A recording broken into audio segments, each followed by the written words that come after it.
Oh. He's got his name all over every big building in town. Oh, really?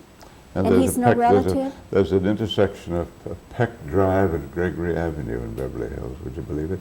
Has nothing to do with me. Really? And when you see them up together, it's Yeah, like that, Gregory Peck. Peck. Yeah. And everybody thinks you live in that neighborhood, probably. Everybody thinks I own it. I wish I did. You should be so lucky, right? I think Greta Garbo owns it.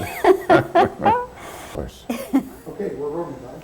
That's what I call morning voice. I have that too, morning voice. Well, Gregory Peck, welcome again to Thank Dallas. you. Thank you, Bobbie. We have talked here before, but the last time we were just discussing it. I talked to you at Camp Pendleton when you were making, on location, you were making MacArthur. But nice to have you back here in our own territory. I know that the main purpose of your tour, of course, is these tapes that you have made of the New Testament. Now, Greg, when I first heard about this, I thought, what's going on here? Has Gregory Peck given up acting and gone to preaching? So I'll ask you. No, I haven't. No, I haven't gone to preaching. The Bible is the great book and the greatest story ever told, as we all know. And of course, I'm a believer, and I've occasionally read the Bible and admired not only what we have to learn from it, the teachings and the doctrines of Christ and his apostles, and the great story of the life of Jesus Christ, but also the great literary qualities, the beautiful prose and majestic poetic phrasing of the King James translation. And that's the one that we use, the one that was translated by English monks and scholars in 1611. So it's both from the spiritual viewpoint and from the literary values of that great book that we became interested. And there's a great increase in the use of audiobooks, great novels and great poetry and history and philosophy and psychology. People can listen to, people who may be handicapped, may be blind or partially blind, may simply find it more agreeable to listen rather than to read. So my son and I went to work and did this ourselves on our own property in a little log cabin guest house that we have. And we found that the acoustics were marvelous. It's just like the inside of a big cello. And Steve is skillful at, he's a documentary filmmaker, but he understands the technique of recording and editing. So the two of us labored away there for 14 months, believe it or not. But it isn't, and I'm very proud of the finished product. And of course, being able to work side by side with my son for 14 months was gratifying. But it's not to be my life's work. I'm going back to picture making. It was just something that I wanted to do. And it's had a wonderful response. It first through the Schuler Ministry, the Crystal Cathedral, then the Sears Roebuck catalog took it. Now Walden Books is putting it in 1,000 bookstores. And towards the end of the year, the Book of the Month Club will release it in their audio division. So it's finding a wide, I'm glad to say, wide audience. Do you and your son then own the whole thing? Yes, yes, it's our own product. Yeah. And so the idea originated with you people then? That's right. That's right. We generated the idea and we gambled, you might say, 14 months of our time, although it was enjoyable. It was a very interesting way to spend 14 months together and relearning and getting to understand the meanings beneath the meanings in the New Testament. We knew it, but now we know it that much better. Why did it take so long? Well, it's about 900 pages, and you can't just rattle it off. Each chapter and each verse has to be researched. You have to check the references to the Old Testament to make sure you know what you're talking about when you mention the prophets and the prophecies. And then we didn't just casually read it. In a sense, I performed it. And we had to practice and rehearse and then perhaps do many, many takes until we were satisfied with a chapter. Was it more difficult then than, say, acting roles you've done? Well, it was more, let me say it's more laborious. I don't recall ever doing a screenplay of 900 pages. But for all that, we enjoyed it, and we're enjoying the response.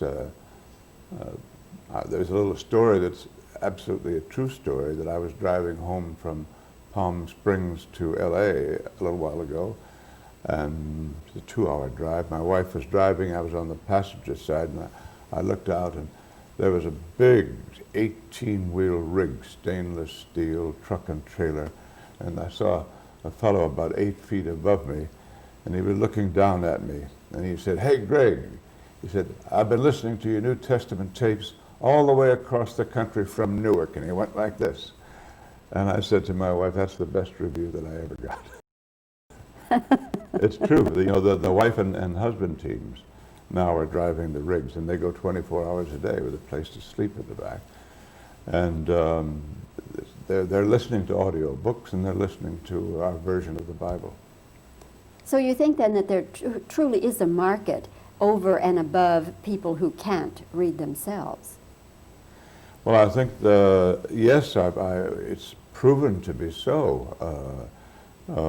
People driving home on the freeway after a tense day at the office, and maybe they've been mixed up in controversial matters, and maybe they've been at board meetings, maybe everything didn't go quite right at the store, and they have to go half hour, 40 minutes, bumper to bumper on the LA freeways.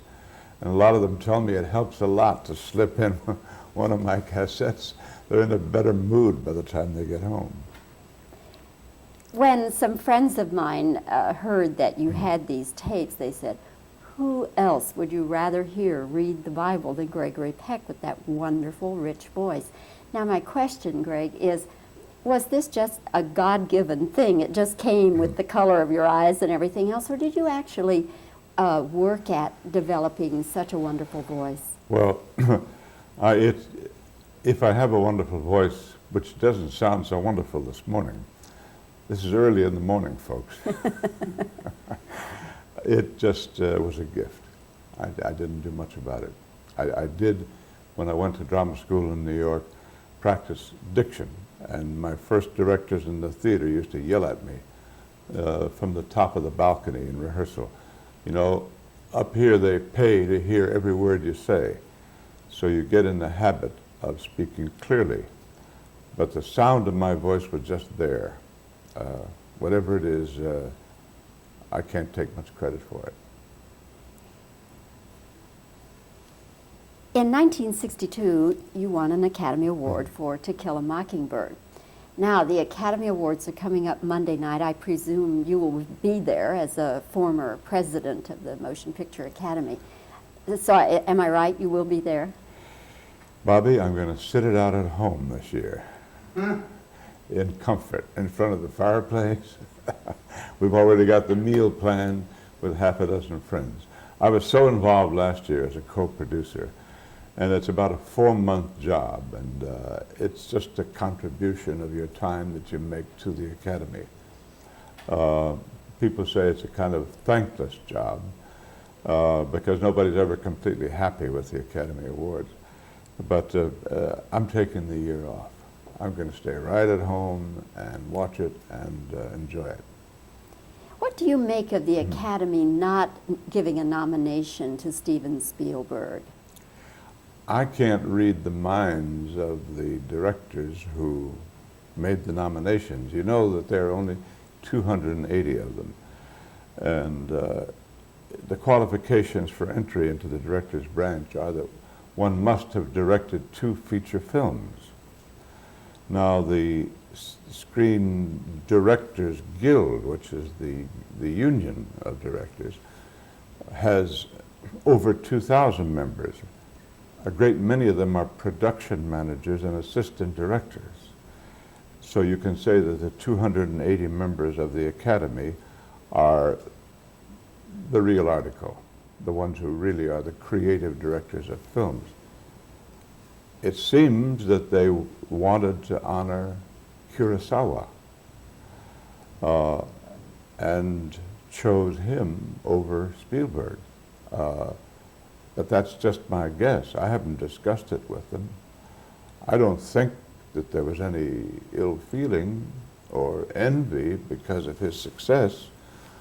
It seems to me they simply thought that Kurosawa's picture, Ran, was a greater film and required more from the director than Color Purple. I have to take it that that's honestly what they thought. When you won the Oscar in 1962 for To Kill a Mockingbird, what do you remember about that whole evening? Let's begin with your speech. Do you remember what you said or any of what you said? I remember I didn't expect to win. I thought that Jack Lemmon would win for The Days of Wine and Roses. And I was sitting there perfectly happy. I love Jack Lemmon. He's a great friend. And I was going to feel okay if they called out Jack Lemmon. When they called my name, I was a little stunned. And as I got up, I walked down the aisle. I saw Jack sitting on the aisle, and I just reached over and grabbed him by the shoulder. And then who was waiting for me on the stage holding the little statue but Sophia Loren? So I got a hug and a kiss and a gold statue from Sophia Loren. As to what I said, I thanked everybody. I remember thanking the press across the country for being responsive to my work in To Kill a Mockingbird. Now, very few people ever thank the press, you know that, Bobbie. And I walked off in a daze, and no sooner had I gotten off stage, I thought, oh, I forgot to thank the screenplay writer, Horton Foote, an absolute key person in the whole making of this picture, who adapted that novel for the screen. Well, I called him and I wrote him and I apologized. And he said, never mind, I understand that you didn't know what you were saying. But it was a memorable moment, and I'm still pleased by the fact that when I'm introduced at some charity dinner or function, it's always Academy Award winner. I think it's the one to win. It's the one that is voted by your co-workers. I think by and large over the years they have voted for the best pictures and the best performers. Sometimes they may vote out of loyalty or sentiment, but then people vote for presidents out of loyalty and sentiment. I mean, but it's a secret democratic ballot, and it's lasted for almost 60 years, so it's the one to win. It's the one that people from all over the world want to win. Would you rather... Oh, okay. People running around. Yes. You see much better on the set. Well, and the press, that area where they have the press, and especially now since the electronic media has gotten into it, is such bedlam that you really barely know who's winning. Yeah. It's so hard to see and hear and get anything. So I said, no, I would much rather. That's why I'm staying home this year. I understand. You mind if I smoke, sir? No, sir, not at all. Okay, Bobbie, Horton Foote is such a dear man, isn't he? He's Yes, such a dear man. yeah. Okay. you can take it now, Bobbie. Okay. Greg, have you ever wished that you could have won the award for some other movie in addition to Mockingbird? Oh, Bobbie, I'm not greedy. Once is quite enough. I don't have any such fantasies that I will win it 2 or 3 or 4 times, or even exceed Katharine Hepburn's record. She's the old. No, once is enough. I expect to make a few more pictures, although I don't work as much now as I used to. And you always want to knock the ball over the fence, and you always want to play in the World Series. You want to make a great picture if you can. But the Academy Award, that's just a combination of circumstances, the story, the director, the characters, and the mood of the audience at that particular time. And I don't expect that'll happen again. So many of the actors of your age now are doing television and doing Dynasties and Dallases and Knots Landings and all that sort of thing. Have you not been approached to do that? Yes, I have. Yeah. Didn't want to? No. Why not? I don't care for it. I'll be honest with you. I'd rather wait for a feature film. I am working on one now with a writer from my own company, which I would co-produce and act in. I don't want to say anything that would offend the feelings of those people who are doing that. And I think they enjoy it, and they're certainly making a lot of money doing it, and they're immensely popular with the general public. People enjoy those shows. It just is not my line of work. I would prefer to be semi-retired. I have so many interests in my life. I never have enough time in a day to do all the things I want to do. And then now and then I hope to make a good feature film, and I'll leave it at that. Greg, how do you like for people to think of you, and in future years, how do you want people to remember Gregory Peck, the actor? In future years, I won't be around to know what they think of me. I really don't think too much about it. If they do think about me at all, I think we'd all like to be remembered by our best work, and generally I think we are. People are kind. They tend to forget the pictures that were not so hot, or maybe they didn't see them. It works both ways. People didn't see the pictures because they weren't good, and the pictures weren't good because the people didn't go to see them. As Sam Goldwyn said, if people won't go to the box office, you can't stop them. So I'd like to be remembered for maybe a dozen of my best films, and I'd like to be remembered as a decent chap who always gave his best, and a few times hit the mark and made a few memorable films in his career. And I'd like to be remembered as a good husband and father and family man. And who knows, this Bible album, 20 hours of the New Testament that my son Steve and I have made, may be around for many, many years to come. The Book of the Month Club is taking it on, and they said they want it to be the definitive recorded version of the New Testament. So who knows, I may be remembered for that. I don't really think a whole lot about it. I think of the now and the near future. I don't particularly like to think of the distant future. My sentiments, exactly. Thank you so much, Greg, for your time. You're always so gracious, and you're what I call a class act. Oh, that's kind. Thank you very much, Bobbie. Thank you. Just do me a couple notch shots.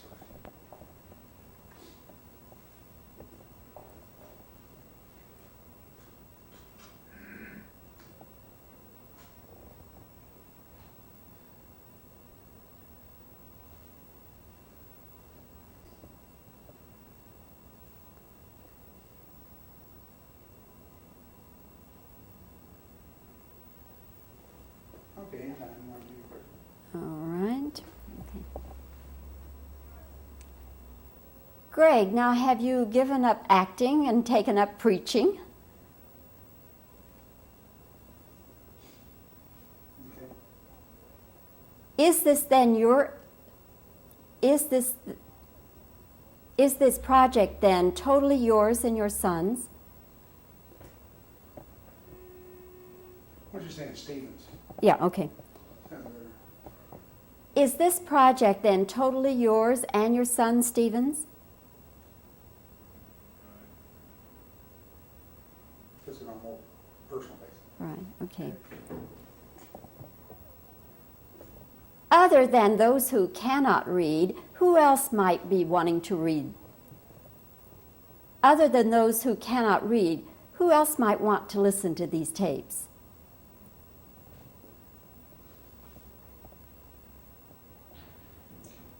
Why did it take so long?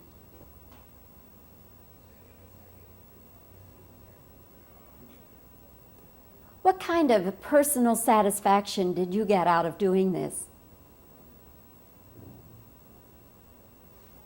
What kind of personal satisfaction did you get from these tapes? Recording these tapes. What personal satisfaction did you get out of recording these tapes?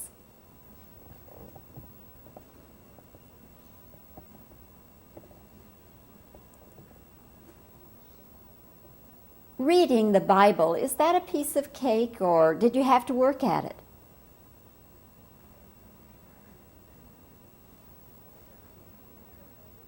Was reading the Bible more difficult than playing a role?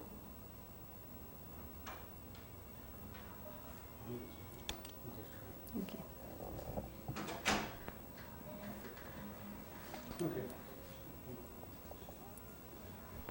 People always remark about your full, rich voice. People always remark about your full, rich voice. Is it just a God-given talent, or did you actually train your voice?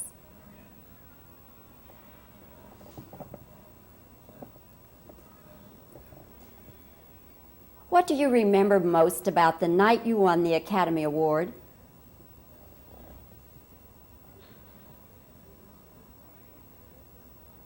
Did you think you would win the Oscar for To Kill a Mockingbird?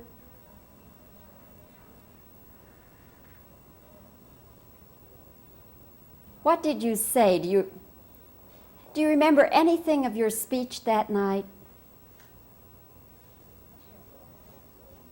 Was there anybody you left out?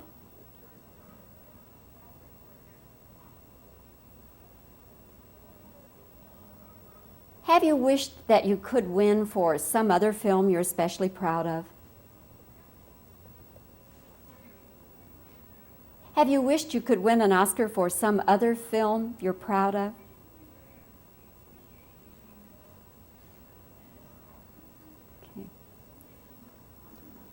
Okay. Have you been approached to do any of the Dynasties, the Knots Landings, any of those TV programs? Why not? Are you going to be in attendance in this year's Academy? Well, I can, oh yes, okay, fine. I presume you will be going to the Academy Awards Monday night. Oh, I'm going to stay at home and watch it. Got the meal planned and everything. Okay. When you get home. In future years, for history, Greg, how do you most want to be remembered?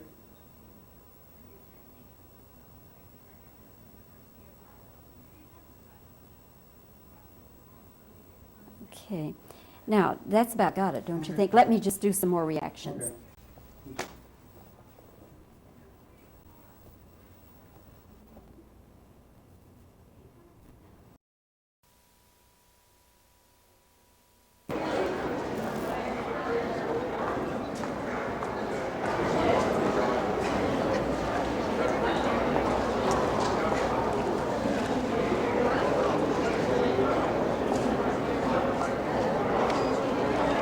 Gregory, what film do you think was the best that you've done? Guns and Navarone, or what do you consider? Movie? Yeah. Well, I like that for excitement and adventure, and some for Roman holiday. It was a good romantic comedy. A lot of people remember. The Guns and Navarone reminds me of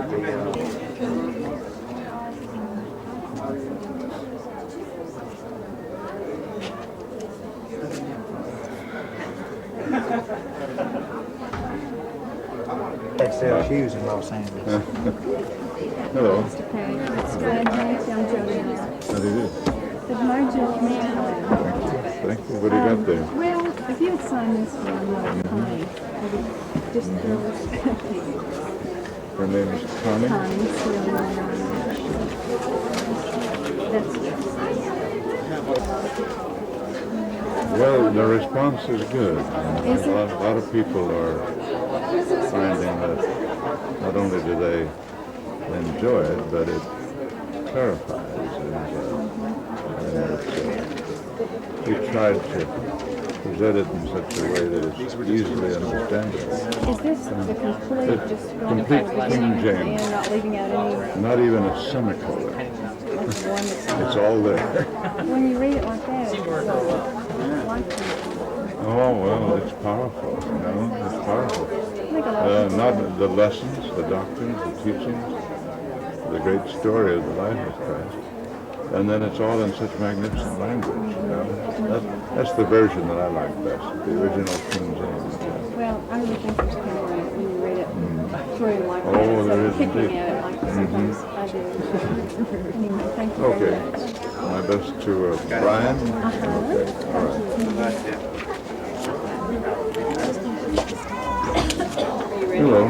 Good afternoon. My name is Eileen Curtis, and I have two requests. If you would just autograph this for a little card for the inside. It's my mother's birthday in a couple of weeks, and I know she would just love and will enjoy. I want that on the front cover. Yeah, and this on the front cover too. Just, And then this as a yes, like a sure. little card for inside.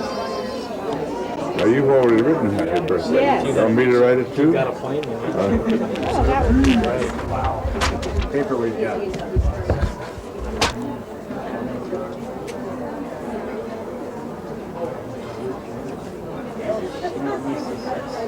M-I-O-N-E. Right. That could be an Indian. Oh, One of my mother's distant relatives discovered it in the sea captain and he named it my own, and my mother named my mother after, my grandmother named my well, mother. there's an island named that. Yes, Sandwich Island somewhere. yeah. Yeah, yeah.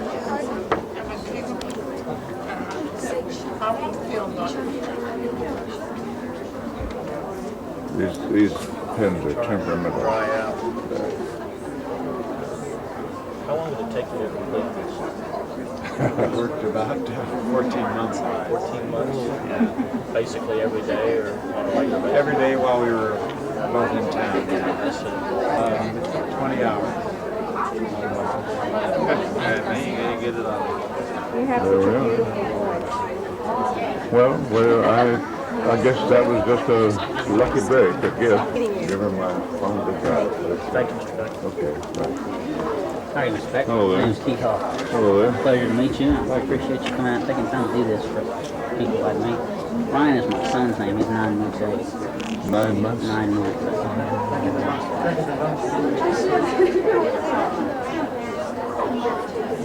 You know, as you're 9 months old, I have a suggestion.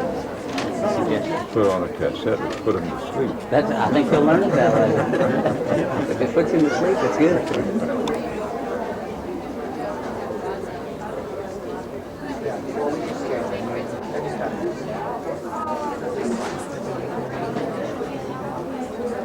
All right. Thank you, sir. There we- Thank you. Hello there. I think it's a wonderful thing to do.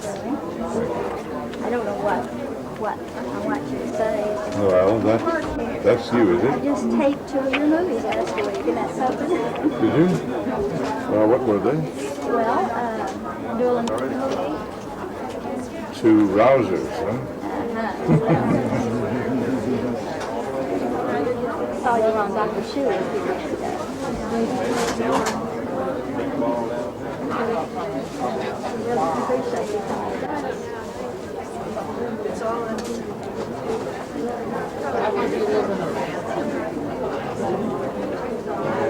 How many of these books? Well, you would never think that character in Dew in the Sun would be reading the New Testament, would you? He was up to no You good. never played too many rascals. You made me believe your heart in this one. That was fun to do, you know. We all have a little rascal in us. Be careful not to smear it over. Nice to meet you. How do you do? How are you? I'm in Ribeirão. You have a house in Vilfranca, near Monaco? Yeah. I'm from Canada. Yeah, we don't have it anymore. Oh, you said that? In 78. What's the like? Since 78. No, it's just, we 12 years and it was a vacation, you know, and we wanted to go other places. Romano Village, the son of Navarone, and the boy of Brazil. As you can see, I tried to on the movies, video. Thank you very much.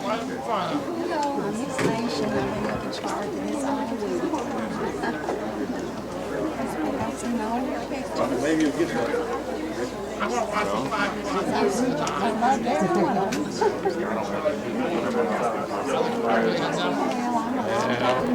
And then I skedaddled from New York and I went to drama school, the neighborhood. You did your job. Yeah. And then Little Theater, Road Company, Summer Theater.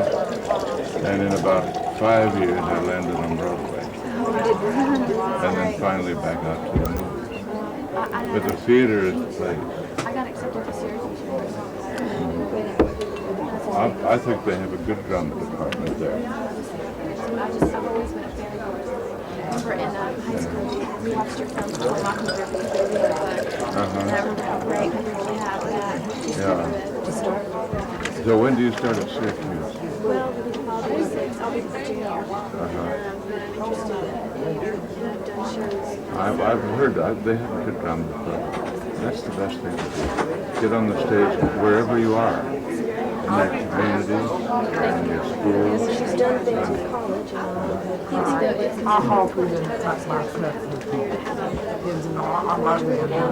think we can do both. I was just wondering, because I guess when you got into it, it was a different time than it is today. As far as It's never easier. That's the one thing that you can be sure. your wife's name similar? Veronique. I just wanted to get a picture of it. This is French for Monica, and Veronique is French for Veronica. She's nice. Right. I just focus on teaching. Want to stand over here? No, you don't qualify with me. You're somewhere in the middle. In the early middle, I bet. It's R-E-C-H. R-O-C-H. Okay, right, you just have to get in. Okay, ready? Thank you. Okay, good luck. Good luck in college. Thank you. All right. Bye-bye. Hello?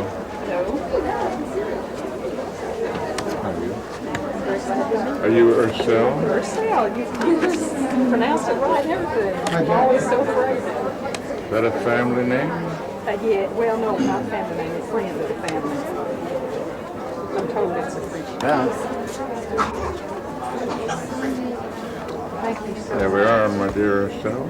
Okay, I didn't put your last name. Is that all right? That's fine. We're on a first name basis. That's good. I'm glad. I'd rather have you to record these. Here's my producer, director, and engineer, my son Steve. This is your Here. son. Somebody told me a while ago they thought you were, and I said, well, they look alike. Once I started looking. How are you? Good, good. There's a bunch of people. Everybody. They're bringing another pen for this one. Selfishness at me. I saw you. I'd have known that. I'd have come in. I bet you would. If the people down at the El Phoenix restaurant are so upset, they said, listen, telling you don't have a free dinner. No, I've been down there twice, and every time I'm doing it, Oh, you'll be astonished if you see it. You won't believe it. First thing you think of is how do they wash the windows?